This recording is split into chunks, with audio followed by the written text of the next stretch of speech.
Begambirwa babiri bigura office z'ekibina kya Patriotic League of Uganda eza district ya Bunyangabo kandi umukoro ugu gushikirweho Robert Kamuntu umuhwezi wa RDC abwa district G icyande taha ikibarkweta tuko pamoja nabajeteha John Piero yikwatanisa na NRM ukumza mukuronda karuruka NRM niyo shonga yande taha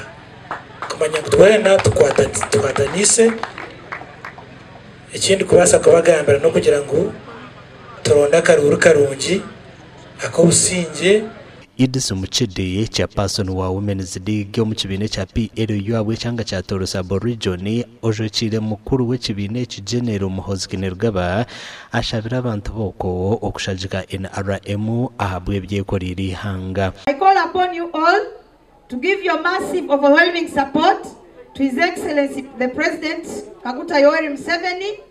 for the next term 2026-2031 to enable him to safeguard our country and lead it to sustainable progress. Abantu abalham NRM na PLU kintu kimu. PLU er Patriotic League of Uganda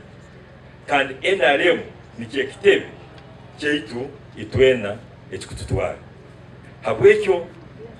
itwena netugonza President Yoweri Museveni